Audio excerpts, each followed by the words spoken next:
Hello students, आज की इस वीडियो में आज मैं कक्षा 10वीं वाले विद्यार्थियों को प्रश्नावली 4 के प्रश्नों को बताने वाला हूं। तो यहाँ पे मैं प्रश्नावली 4 के जो पहला प्रश्न है उसको पढ़ के बता देता हूँ।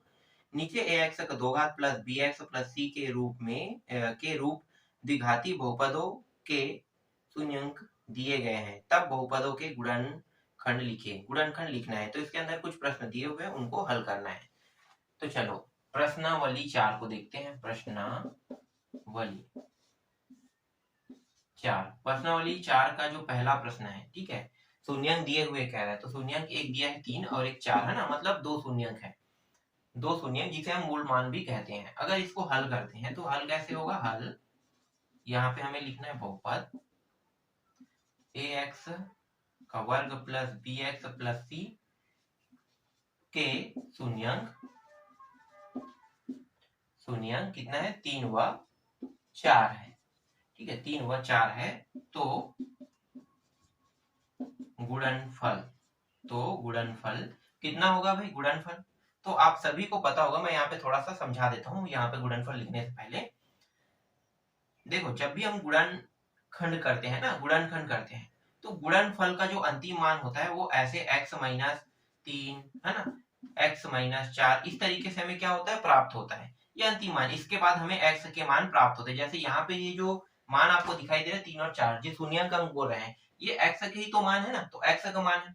तो ये 3 और 4 कैसे आया होगा?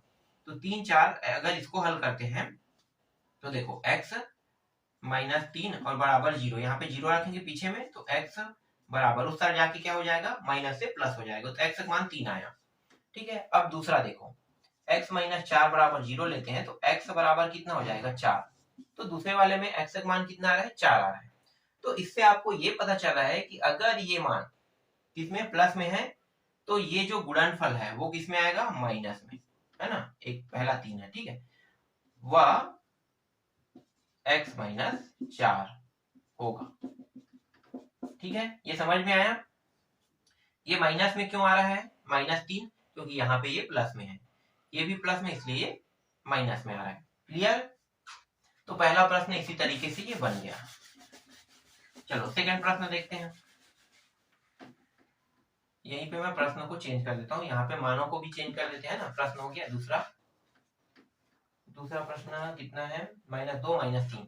देखो -2, ये -3 है। ठीक है, यहाँ पे ही बस बदलाव करेंगे, ये -2 -3 यहाँ भी बदल देंगे, है ना। कुछ देखो बदलाव कुछ ही जगह होगा, सभी जगह नहीं। ये तो पूरा आपका फॉर्मेट रहेगा ही रहेगा, बस यहीं पे हम लोग बदल रहे हैं। तो यहाँ पे -2 है, तो माइनस में इसका मतलब क्या है? यहाँ के जो मान है वो प्लस में प्राप्त होगा, तो +2 हो गया। यहाँ भी ये माइनस में है, तो ये भी प्लस में प्राप्त होगा। तो x + 2 और x + 3 ये प्राप्त होगा। यही क्या है? इस प्रश्न का उत्तर। देख लो, कोई कंझट वाला काम नहीं, बहुत सरल, बहुत आसान है। अगर तीसरा प्रश्न लेते हैं, चलो तीसरा देखो तो और अच्छे समझ में आ जाएगा। 1/2 और -1/2 दिया इस बार, यहीं पे बदलते हैं। तीसरा कहाँ पे नीचे करेंगे, है ना। ये 1/2 और -1/2 दिया हुआ है, तो यहाँ पे क्या आ जाएगा?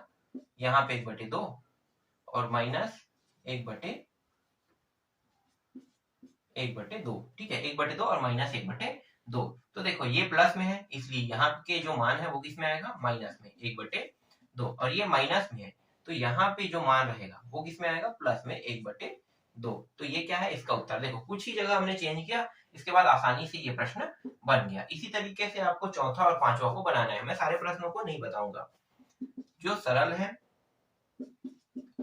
वो आसानी से बन जाएगा ना, और ये सारे प्रश्न सरल ही है। फिर यहाँ पे -18 और यहाँ पे 12 दिया हुआ है। ठीक है, ये 5 तक के प्रश्न है। जो 2 प्रश्न मैंने छोड़ा है इसको बना लेना, सेम फॉर्मेट में आपको रखना है, फिर उत्तर आ जाएगा। तो इस तरीके से ये जो प्रश्नावली 4 है उसके पहला प्रश्न पूरा कंप्लीट होता है। अब प्रश्नावली 4 के दूसरा प्रश्न देखें।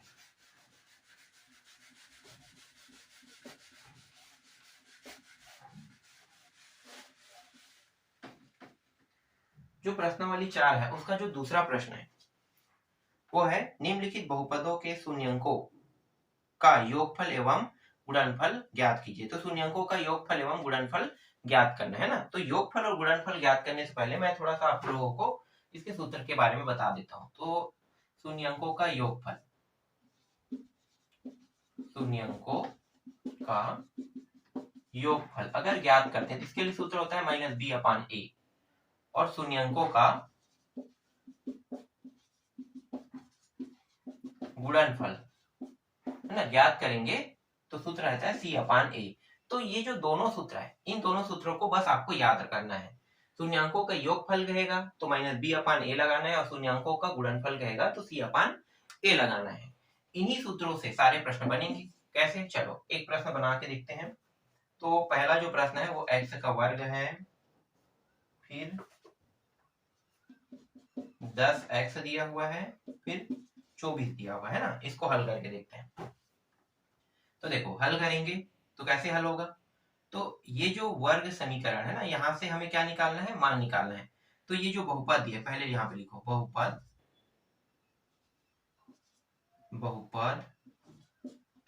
x का 2 घात प्लस ये 10 है, 2 घात 10x प्लस 24 की तुलना मानक वर्ग समीकरण मानक वर्ग समीकरण जिसे हम कहते हैं x का 2 घात a x का 2 घात प्लस bx प्लस c से करने पर ये पूरा लिखा है ना। तो करने पर तो कर देते हैं। तो देखो x का वर्ग ये ऊपर में भी नीचे में दोनों में है ना। तो दोनों में है तो क्या होगा, वर्ग की तुलना वर्ग वाले के साथ, एक घात वाले की तुलना एक घात के साथ, और जिसमें कोई x नहीं है उसकी तुलना अलग से करते हैं। तो याद रखना जब भी हम इसकी तुलना करते हैं तो तुलना करेंगे तो सेम जो मान होता है वो कट जाता है समझो। तो सेम मान क्या है, यहाँ पे x का वर्ग है, यहाँ भी x का वर्ग है, कट गया। यहाँ पे आपको क्या दिखाई दे रहा है, a को लिखो। और यहाँ पे क्या है, कुछ नहीं, मतलब क्या, एक तो इसके साथ गुणा तो होगा ही ना, तो एक को यहाँ पे लिख लेना। a का मान कितना निकला, 1 निकला। अब b वाले में देखो ये दोनों कट गया समझो, है ना। काटना नहीं है आपको इस तरीके से, पेपर हाल में काटना है, बस इसको लिखना है। ये आपको समझ जाना है कि दोनों एक जैसा है तो समान घात वाले की तुलना समान घात वाले के साथ करेंगे। तो x 2 घात की तुलना कर दिए, जो बचा है उसको लिखेंगे, a को लिख दिए और यहाँ पे ऊपर में a, मतलब 1 बचा है। अब यहाँ पे देखो जब हम x के एक घात वाले की तुलना करते हैं तो यहाँ भी x है, यहाँ भी x है, ये भी कट गया। बचा क्या, यहाँ पे आपको b दिखाई दे रहा है, यहाँ पे क्या दिखाई दे रहा है, 10। तो यहाँ पे मैं लिख देता हूँ 10, ठीक है। अब यहाँ पे c दिया हुआ है, c की तुलना करो, c और यहाँ पे कोई भी घात वाला नहीं है, हम तो डायरेक्ट लिख देंगे c 24।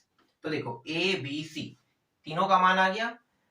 यहाँ पे देखो सूत्र में योगफल के लिए b और a की जरूरत है और गुणनफल के लिए c और a की जरूरत है। तब अब क्या करेंगे, अब हम लोग ये जो a b और c के मान है, जैसे योगफल निकालने के लिए कह रहा है तो यहाँ पे रखेंगे और गुणनफल निकालने के लिए कहेगा तो यहाँ पे रखेंगे। तो पहले हम लोग योगफल निकाले, तो ये जो 10 है कहाँ पे रखेंगे, यहाँ पे। तो 10 पहले से यहाँ पे माइनस दिया हुआ है और a का मान 1 है, c के जगह वाले में रख देते 24 और a का मान 1 है। तो यहाँ पे ये 24 प्राप्त होगा और यहाँ पे ये -10 प्राप्त होगा। तो देख लो इस तरीके से दोनों आंसर आप लोगों को प्राप्त हो गया। एक में -10 और एक में कितना प्राप्त हो रहा है, 24 प्राप्त हो रहा है। ठीक है, तो इस तरीके से पहला प्रश्न समझ में आया। पहला प्रश्न जो है ये बन गया। ठीक है, बहुत आसान, बहुत सरल है। ये प्रश्न अक्सर एग्जाम में आते रहते हैं, हमेशा आने वाला प्रश्न है। चलो अब दूसरा देखते हैं, फिर से यहीं पे बदलाव करेंगे। ठीक है, यानी जहां पे बदलाव करना है वहीं पे बस हम बदलते हैं, सभी को मिटाने की जरूरत नहीं है। ठीक है, यहाँ पे ये मिट जाएगा, बाकी तो सब सेम रहेगा और नीचे में ए बी सी के मान बस अलग रहेंगे। तो दूसरा जो प्रश्न है वो है 2x का 2 घात -7x -9 दिया हुआ है। ठीक है, अब देखो यहाँ पे ये दोनों कट गया ना, तो a बराबर इस बार कितना आएगा, 2। b बराबर यहाँ पे देखो x कट गया, तो b बराबर कितना आएगा, ये माइनस में है तो -7 आ जाएगा। c बराबर देखो ये माइनस में है तो ये -9 हो जाएगा। ठीक है, अब क्या करेंगे, योगफल पहले निकाल लेते हैं। तो शून्यांकों का योगफल के सूत्र में हम प्रश्न को मतलब जो मान है उसको रखेंगे। ठीक है, तो शून्यांकों के योगफल निकाल रहे हैं, तो यहाँ पे b के जगह में कितना रखेंगे, -7, और पहले से यहाँ पे माइनस दिया हुआ है और -7 भी प्रश्न है। तो ठीक है, ये सूत्र का माइनस है और ये जो माइनस है ये b का मान है, तो b का मान भी हमने यहाँ पे रख दिया। ठीक है, -7, फिर a के मान 2, इसको आगे हल करेंगे, प्लस माइनस गुणा होके प्लस हो जाए, मतलब माइनस माइनस गुणा होके क्या हो जाएगा प्लस, तो 7/2 यहाँ पे प्राप्त होगा। फिर यहाँ पे देखो -9 है, तो ये रहा -9 और a का मान 2। तो ये इसका प्रश्न का उत्तर और ये इसके प्रश्न का उत्तर। इससे आगे तो और हल नहीं हो रहा है, तो बस हल जब करेंगे तो हमारा उत्तर क्या होगा 7/2 और -9/2 ही हमें प्राप्त होगा। देखो बहुत आसान है। चलो अगला देखो, अगर ये दो समझ में नहीं आया होगा ना दोनों प्रश्न, तो तीसरा से समझ जाना। मुझे लगता नहीं है कि आप लोगों को अब तक की समझ में नहीं आया होगा, अब समझ में आ गया होगा, है ना। चलो तीसरा से और अच्छे समझना, जो भी डाउट है वो पूरा क्लियर हो जाएगा तीसरा में। x का वर्ग प्लस 11x प्लस 30।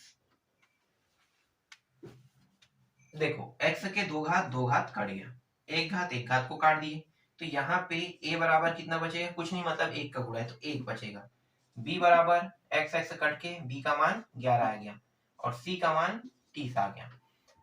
अब b के मान और a के मान को पहले रख देते हैं शून्यांकों के योगफल ज्ञात करने के लिए, तो ये हो जाएगा -11/1, मतलब -11 प्राप्त हो रहा है।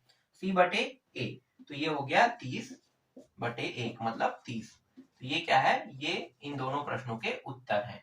मतलब ये शून्यांकों का योगफल का उत्तर -11 हमें प्राप्त हुआ और शून्यांकों के गुणनफल का उत्तर +30 हमें प्राप्त हो रहा है। तो इस तरीके से प्रश्नावली 1 के अंदर जितने भी प्रश्न हैं उनको मैंने आपको बता दिया। अब 2 प्रश्न बचा हुआ है, एक चौथा और एक पांचवा। ठीक है, इसे आप लोग बुक से देख के बना लेना। ठीक है, बुक में प्रश्न दिया हुआ है, बस बनाने के तरीके सेम है, मैं बिल्कुल भी चेंज नहीं कर रहा हूँ। तो जैसे मैंने बनाया वैसे ही आपको बनाना है पूरी तरीके से, पूरा प्रश्न जो है वो आसानी से हल हो जाएगा। ठीक है, तो ये प्रश्नावली और ये जो अध्याय है ये मैं पूरा कंप्लीट मानता हूँ। इसके बाद मैं आपको दूसरे अध्याय को बताऊंगा।